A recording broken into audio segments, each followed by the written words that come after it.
Salut la team, j'espère que vous allez bien. Aujourd'hui, on va parler d'une Renault Mégane 3 Coupé. Alors à ce stade, vous vous dites sûrement, mais qu'est-ce qu'il est en train de nous raconter? Lui, il va nous parler d'une bagnole sans intérêt, un pauvre DCI qu'on croise tous les jours. Et bah, je pensais la même chose et je me suis trompé. Cette voiture, elle cache en réalité un moulin de Mégane RS dégonflé avec un châssis qui va bien et je vous assure qu'elle vaut le détour. Je vais même oser vous le dire dès l'intro, c'est un slipper. Est-ce que vous pensez la même chose? Dites-le moi tout de suite en commentaire. Bref, c'est un coupé super sympa, français, et un des meilleurs coups à faire en ce moment sur le bon coin. Bougez pas, on va la découvrir tout de suite. C'est parti!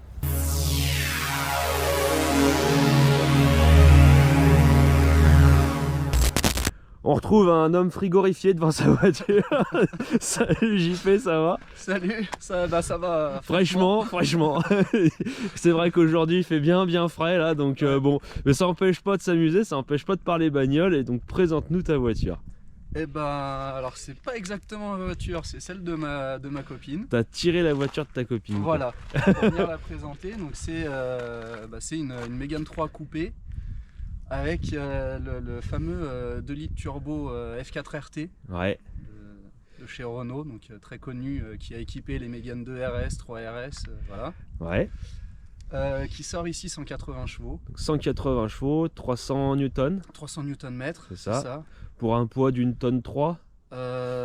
J'ai pas révisé. Je crois que c'est une tonne 3, une tonne 4. Ok. C'est dans ces eaux-là, ouais. Ok.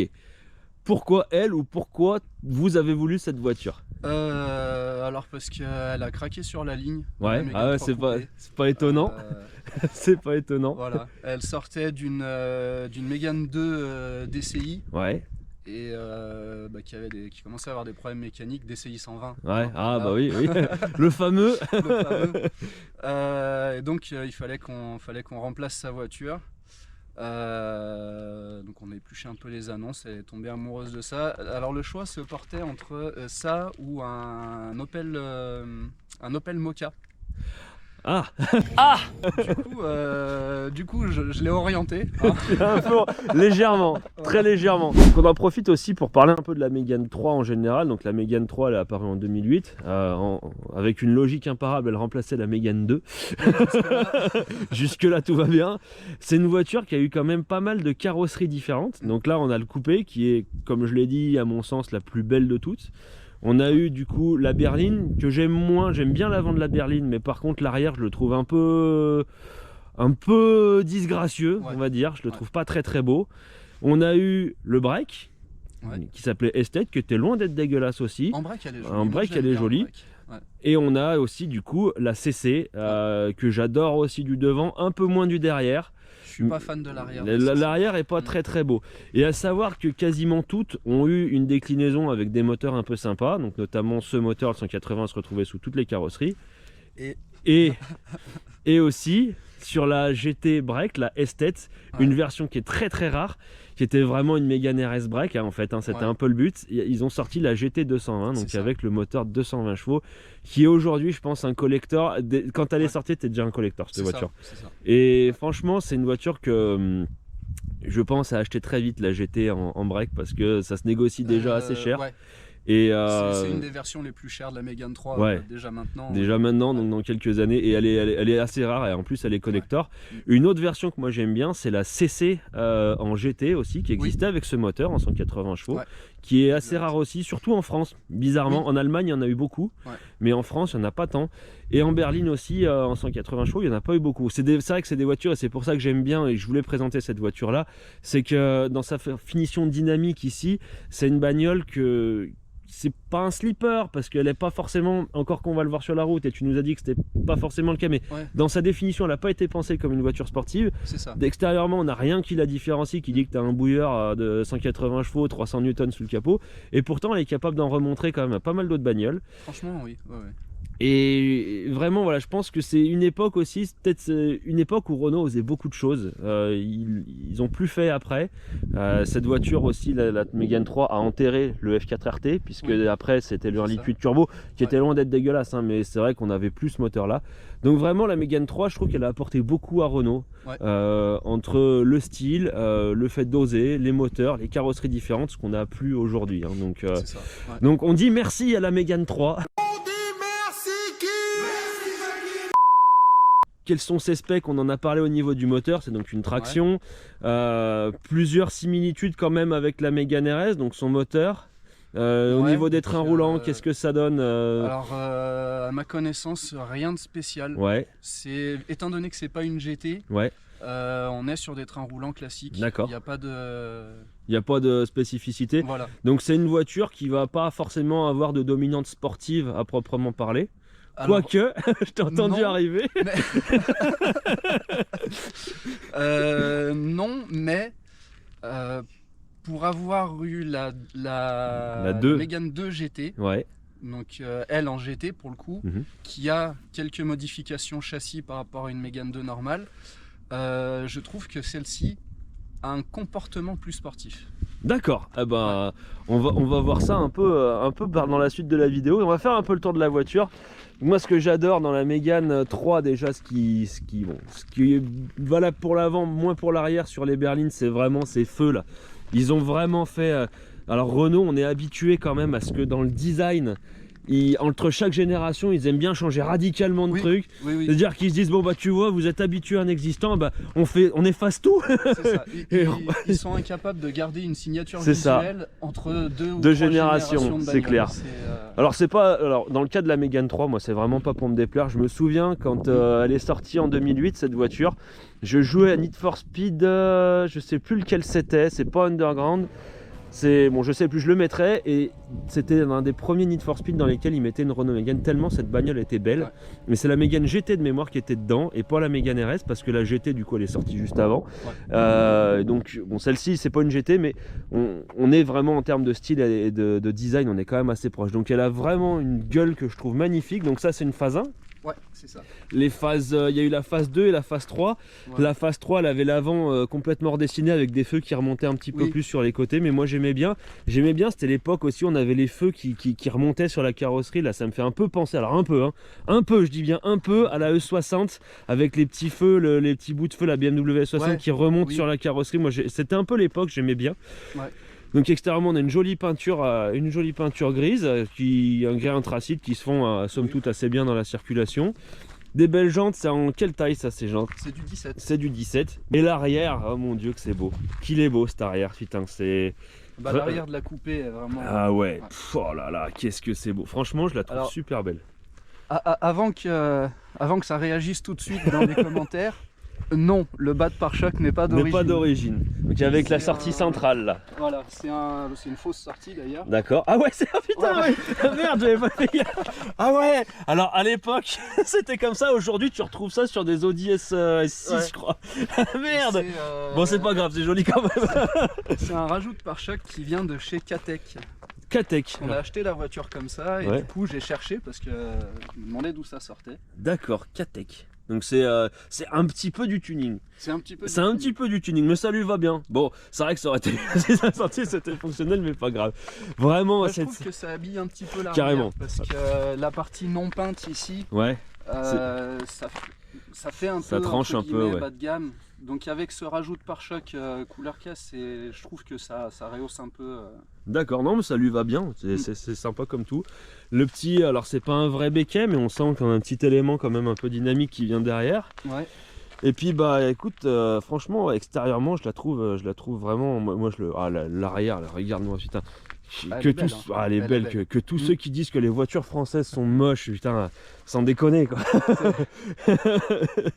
Non. Ouais, mais il y a un truc avec les voitures françaises, avec Renault en particulier, qui voilà, les gens...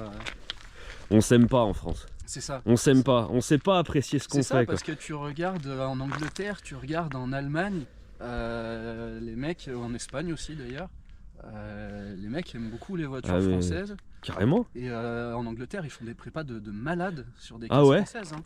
Ah bah c'est un truc à creuser ça parce que... Moi à l'époque, quand je roulais en Super 5 GT Turbo, on avait fait les 20 ans de la GT Turbo. On a des Anglais qui étaient venus avec des prépas de folie. On n'avait pas un seul Français qui avait une prépa de ce niveau-là, quoi. Bah c'est con parce que ouais, c'est des super bagnoles. En Australie aussi d'ailleurs, ils aiment bien les voitures françaises notamment. Japon aussi. Japon, je pense que Japon, ouais, il y a une vraie culture de la voiture française là-bas, même des Kangoo. J'ai vu, je crois qu'une des voitures françaises préférées des Japonais, c'est les Kangoo. C'est ça. Donc ouais, en France on s'aime pas et pourtant, putain, on est capable de pondre ça, quoi. Ouais. Donc franchement, non, vraiment, elle est super belle. On a une très belle ligne de caisse là. Alors je sais pas si vous la voyez, ça démarre un peu du feu avant là, du haut du feu, et ça fait tout le tour de la voiture et ça vient mourir en fait sur l'incurvé là du feu. C'est super joli, ça lui va super bien. Elle a un profil aussi. Bon, je vais éviter de me casser la gueule. Elle a un profil, regardez-moi les vitres arrière là, comment ça tombe. Non, franchement, ils se sont cassés le cul quand même au niveau du design, il n'y a pas à chier. Elle est super belle, moi j'adore. Et ça fait un excellent daily, je pense. Complètement. On va aller voir un peu dedans ce que ça donne. Donc, des sièges ils ont l'air de bien maintenir quand même. Oui. Ouais.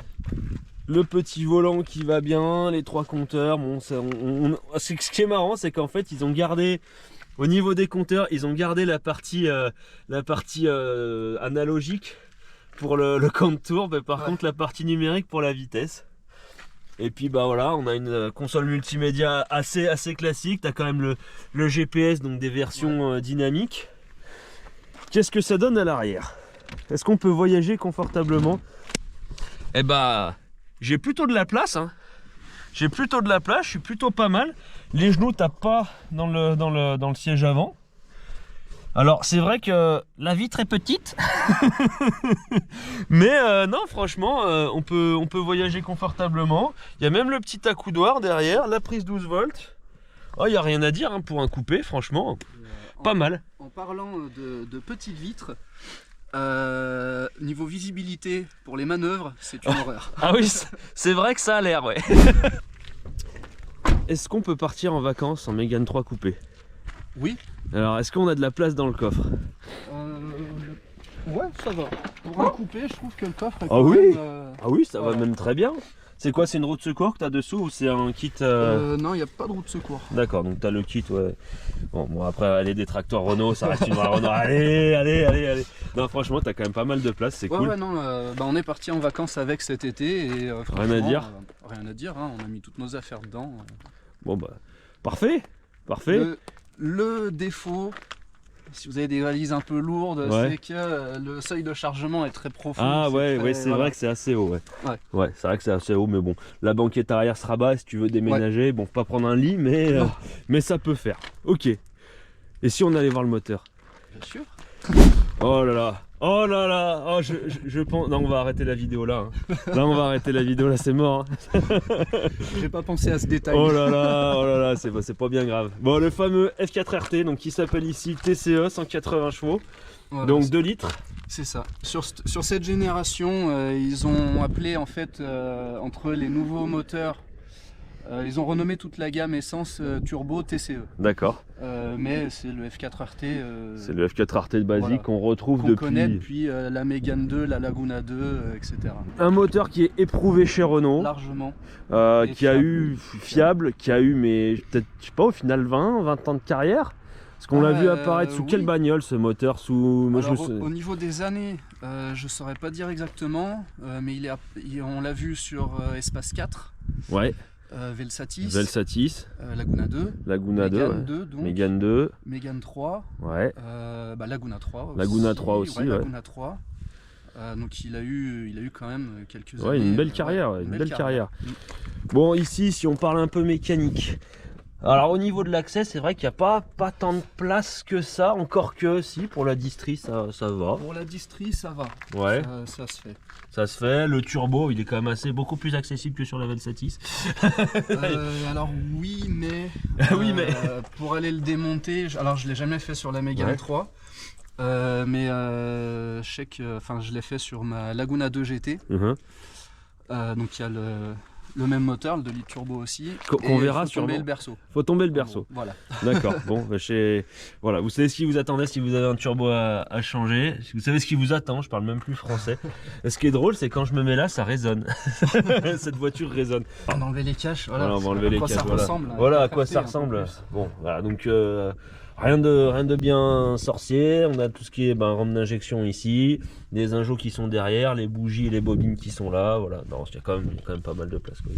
Quand tu veux faire des travaux, bon, sans aller changer le turbo, mais quand tu veux faire tes entretiens, ça va, quoi.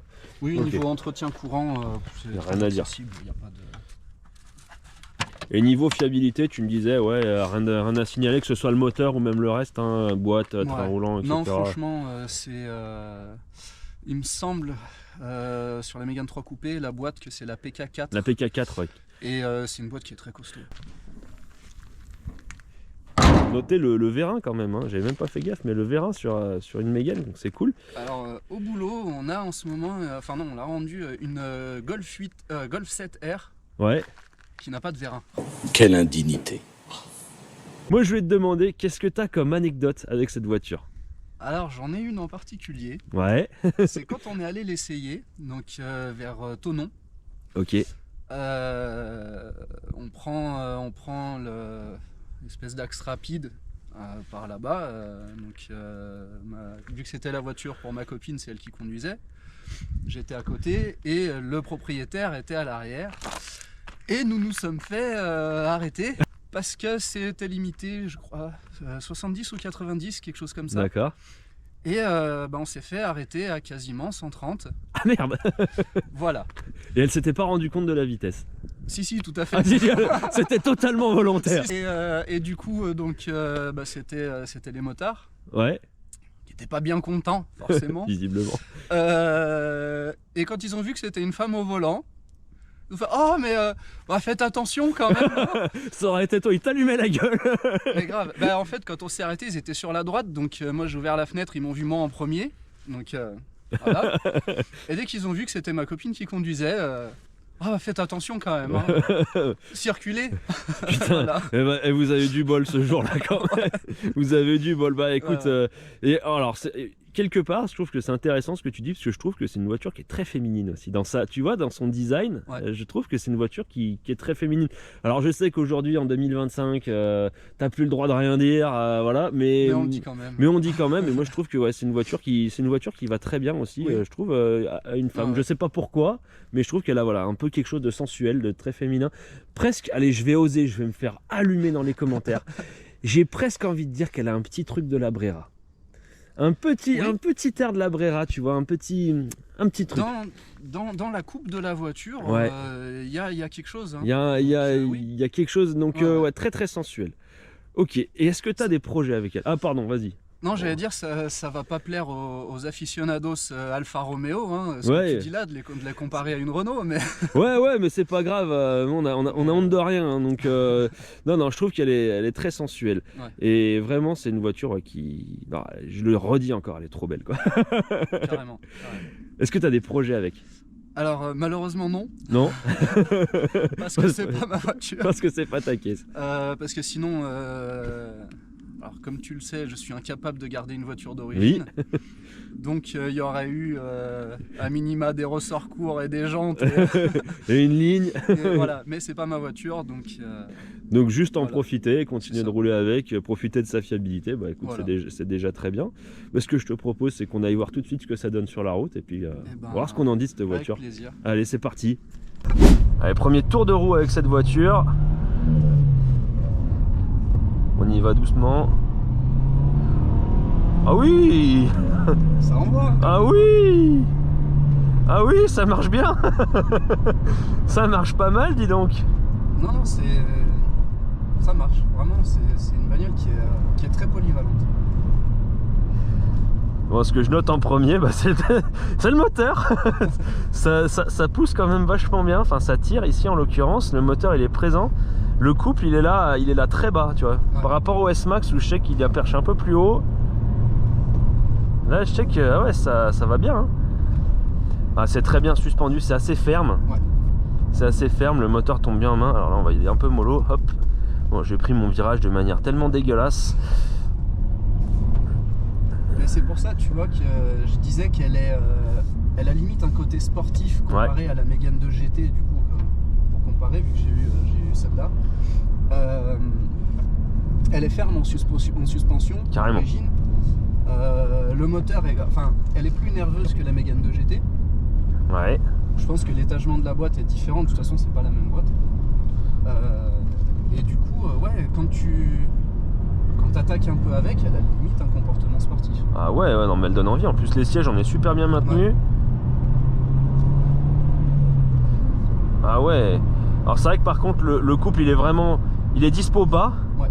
Il est, par contre, je trouve, je vais pas dire qu'elle s'essouffle vite, mais je trouve que passer la page d'utilisation, c'est moins linéaire. Par exemple, tu vas moins avoir ce résidu de puissance en fait que sur je pense que je connais, parce que j'ai pas beaucoup de turbo essence, mais le S-Max par exemple, c'est perché haut, mais par contre ça continue d'avoir une allonge assez lointaine, alors que là j'ai l'impression que dès que tu passes la plage d'utilisation, c'est mon ressenti après sur les premiers tours, à voir après.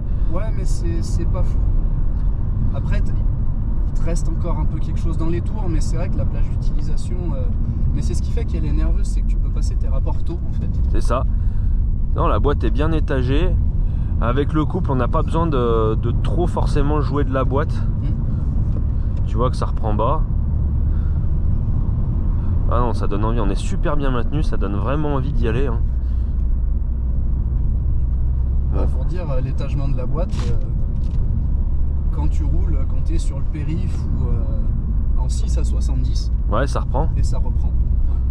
Mais une tonne 3, une tonne 4, je veux dire, pour 180 chevaux, 300 newtons, alors c'est pas un foudre de guerre, mais c'est loin d'être dégueulasse. Hein. Attends, t'as quand même. En fait, ce moteur est coupleux. Ouais. Parce qu'à la base, il part d'un bloc diesel. Il a été conçu sur la base d'un bloc diesel. D'accord. Renault, ils aimaient bien faire ça à l'époque sur les Super 5,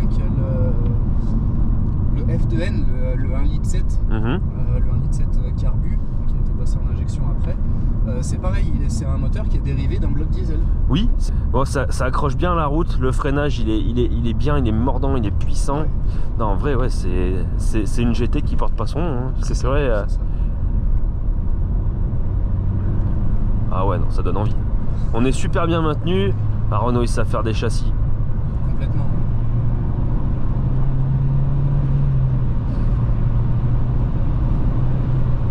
Ah oui, ça va bien. Ça va bien. Bah, c'est pour ça que moi je suis amoureux de Renault. Ah, franchement. Je vais pas dire le contraire. Je suis ouvert à plein d'autres marques. Hein. J'ai eu la BM, la Ford, une Fiat Panda. Ouais. Mais Renault, ça a une place spéciale. Il y a une place spéciale dans ton cœur, là. Franchement. Ah non, ça. Oh, c'est un excellent délit. Franchement. Alors tu vois, je disais que le moteur, je le trouvais bruyant, je le trouvais présent.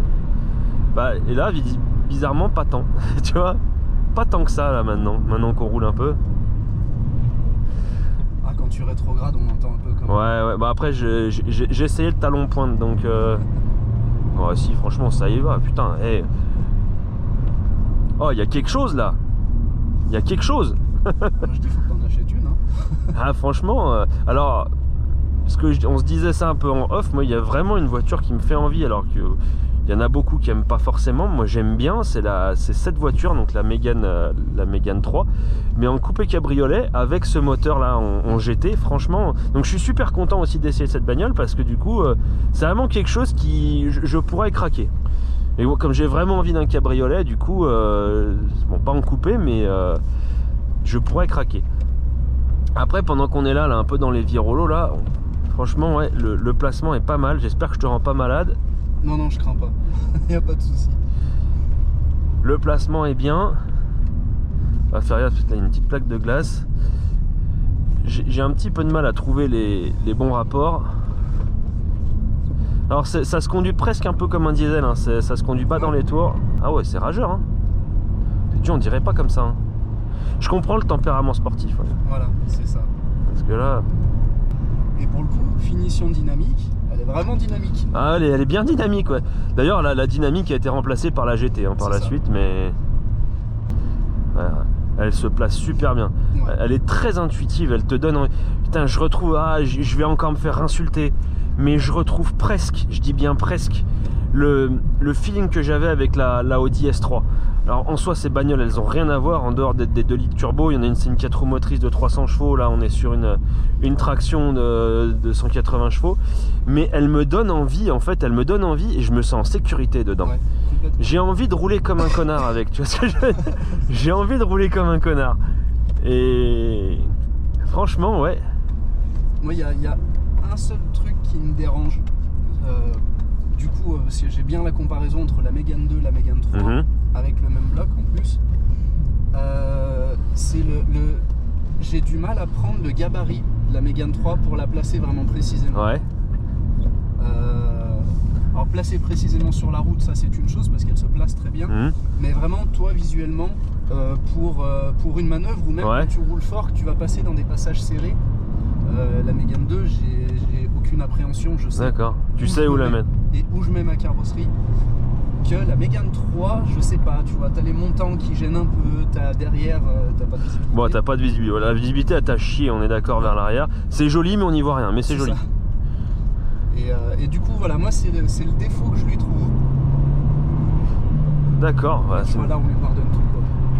Bon, on va en profiter là d'avoir un peu le 4x4 devant nous. Combien est-ce que vous l'avez acheté cette voiture et combien est-ce que ça coûte aujourd'hui? Alors, combien ça coûte aujourd'hui? C'est une bonne question. J'ai pas regardé. Par contre, on l'a acheté donc il y a presque 2 ans. Elle était, alors elle était pas très kilométrée. Elle avait 103 000 km. Elle était affichée à 9 000 euros. Ouais. Et elle l'a négociée à 8 200. Alors, elle était affichée à 9 000 euros ferme. Et elle l'a négociée à 8 200. C'est une autre définition de la fermeté, quoi. Voilà. Elle est capable de vendre son propre produit à un commercial, j'ai envie de te dire. Donc voilà, elle a enlevé 800 euros sur un prix ferme. C'est normal. Tant mieux. Mais voilà, tu vois, là, tu vois, ça souvient oui un peu. Donc du coup, on l'a eu à un prix tout à fait correct. Carrément. Elle était un peu haute dans les tarifs, dû au kilométrage et puis à son état, parce qu'elle était très propre. Ouais. Et on l'a eu finalement vraiment dans la fourchette de prix. Voilà, donc rien à dire. Ouais, donc aujourd'hui, je pense que ça doit être peut-être limite un petit peu moins. Mais j'ai regardé moi surtout les prix pour la GT, du coup. Oui. Et des GT, on en trouve autour des 10 000 euros. Ouais. En coupé, en berline. Sachant que la GT, elle avait le châssis Monaco, là, une édition Monaco GP en tout cas, qui est les versions les plus chères. Donc je pense que les dynamiques, on peut en trouver, je pense que les prix ont peut-être pas tant changé que ça au final. Je pense pas que ça ait beaucoup changé. Les coupés sont un peu plus chers que les berlines. Ouais. Parce que quand on regardait du coup, c'est pareil, elle avait hésité sur la même en berline. Elle a fait le choix de celle-là pour l'esthétique. Hein, ah, carrément. La berline était, alors en prix de départ, elle était à 1000 euros moins chère, et pareil, négociable un petit peu. Ouais. Mais voilà, il y a une petite différence de prix entre berline et coupé. D'accord. En termes de concurrence, elle a une concurrente, alors pareil, je parle pour la Mégane GT, mais je pense que pour la Dynamique, ça doit être un peu la même chose. La 308 GT, qui portait le badge GT avec son 1.6 THP de 200 chevaux. Ouais. On avait la Léon, la Seat Léon aussi, parce qu'on parle de constructeur généraliste, hein, la Seat Léon qui avait la FR aussi qui faisait 200 chevaux, qui est une très bonne voiture. Et moi je vais oser aussi une comparaison, un petit peu une concurrence, alors peut-être pas très avouée, mais surtout en termes de design. Je parle pas de la Brera pour le coup, je vais parler de la Civic 8e génération, qui avait osé aussi dans son design et qui pour moi est une très très très belle voiture, et qui est une 4 portes mais qui est une ligne de coupé. Et franchement je dirais que cette voiture elle peut tout à fait lui faire concurrence. C'est une voiture vraiment vraiment sympa. Non, franchement ça va super bien. La poussée elle est vraiment sympa, le châssis il est top. Conso, tu consommes combien avec? Parce que là je vois la conso instantanée à 16 litres 8, mais bon, c'est pas très critère, mais... alors globalement avec ce moteur, avec le F4 RT, tu peux pas tomber sur une conso vraiment basse. Vraiment en roulant tranquillement avec la Mégane 2, j'arrivais à faire du 7 litres 5. Ouais. Quand t'arsouilles sur un plein complet, t'es à 14-15 litres. Hein, ouais, quand même. Mais bon, après t'arsouilles quoi. Je pense qu'avec n'importe quelle voiture où t'arsouilles, de toute façon, tu consommes. Sinon, globalement, tu tournes entre 8 et 9 litres. D'accord, ouais, donc c'est quand même raisonnable. Surtout que nous, avec un peu de périph', un peu de circulation, de bouchons, machin, ouais, t'es entre 8 et 9 litres. Ouais, franchement, ça va, hein, c'est honnête. Pour ce que c'est honnête. Oui. Et franchement, je m'amuse avec cette voiture. Elle me donne la madane. Hein. Ouais, elle me donne la banane, il n'y a rien à dire. Il n'y a rien à dire. Oh, Franchement, elle est vraiment sympa. Ouais. Est-ce que c'est une voiture qui accepte une carte éthanol? Oui, ce moteur, le F4 RT, gère très bien l'éthanol. D'accord, donc ça peut s'envisager, même avec le prix de l'essence en 2025, ça peut s'envisager comme un délit avec une carte éthanol. Puis je pense qu'avec une carte éthanol, un petit stage 1, t'es à 200 chevaux, que le reste est fiable, donc à mon avis, t'es pas trop emmerdé. Donc non, il y a vraiment très belle découverte. Très belle découverte, ce petit slipper. Donc non, vraiment, je suis super content. À cause, c'est de ta faute encore, je pourrais craquer. Hein. Oh, ça va. Ouais, bah, l'année dernière, j'ai craqué pour un S-Max de litre 5. Donc, est-ce que cette année, je vais craquer pour une Mégane en CC? Alors, ce que j'ai peur avec le CC, c'est le poids. J'ai peur que ce soit trop lourd. Elle est plus lourde. Elle est plus lourde. Après, elle fait pas 300 kg de plus non plus. Oui, je crois qu'elle fait 100 kg. Bon, c'est déjà énorme, mais c'est pas non plus, voilà, c'est pas une enclume quoi. Donc, mais bon. Non, c'est pas une enclume, donc je pense que ça va peut-être gommer un petit peu le côté dynamique qu'on peut trouver, parce que plus lourde, la caisse est différente quand même. Différente façon. Oui. Ah, franchement, je suis vraiment content. Et ouais, on le répétera après, mais ouais, pour moi, elle a gagné son badge de slipper. Alors je sais que dans les commentaires, ça va faire parler. Dites-nous dans les commentaires si vous êtes d'accord avec ça. Est-ce que c'est un slipper ou pas, cette bagnole? Je suis curieux de voir un peu ce que vous allez en dire, mais derrière le volant, en tout cas, moi, il n'y a pas de doute. Hein. Bon, on se retrouve à la fin de l'essai, voir ce qu'on en dit de cette voiture. Bon, JP, on a essayé ta voiture. Qu'est-ce qu'on en dit? Eh ben, on en dit que tu l'as bien prise en main. Ouais, léger, ouais. Je me suis bien amusé, ouais. Franchement. Ouais. Non, c'est... Voilà, maintenant, tu sais... T'as vu par toi-même que c'est vraiment une bonne caisse. Quoi. Ouais, franchement, c'est vraiment une bonne caisse. Allez, j'ose dire que c'est vraiment un vrai slipper. En vrai, c'est un vrai slipper. Ouais. Franchement, le moteur, il va bien. Ouais. Le châssis, il va bien. Le maintien est bon, la voiture est belle. Le freinage va bien. Le freinage va très bien. On n'a aucun attribut extérieur qui va nous dire que c'est une voiture qui aime bien jouer. Donc franchement, non, c'est une super voiture. Ouais. Donc bah écoute, j'ai envie de te dire merci de m'avoir présenté ta voiture. Merci à toi. Et on va te revoir. Oui, il y a des chances. Oui, il y a des chances qu'on te revoie. Vous avez entendu les voitures qu'il a, on va pas trop teaser, et encore pas tout, mais il y en a une, je pense qu'elle va bien plaire. Donc on se dit à la prochaine, portez-vous bien, et puis... Avec plaisir, et puis à bientôt. À bientôt, salut. Bon la team, très belle découverte cette Mégane 3, franchement je m'attendais pas à ça. C'est un vrai slipper, moteur top, châssis top. Le maintien à l'intérieur il est top, la ligne elle est à tomber par terre. Donc c'est vraiment validé et survalidé. J'espère que la vidéo vous a plu. N'hésitez pas, si vous aimez les Renault, il y a la 4L de Nico à voir. Il y a la Clio Baccarat de David aussi à voir qui est super sympa. Moi en attendant, je vous dis à la prochaine. Portez-vous bien, je vais me mettre au chaud. Ciao. C'est une grande ligne droite, t'inquiète pas, même si tu vois pas le bout, moi je sais où il est.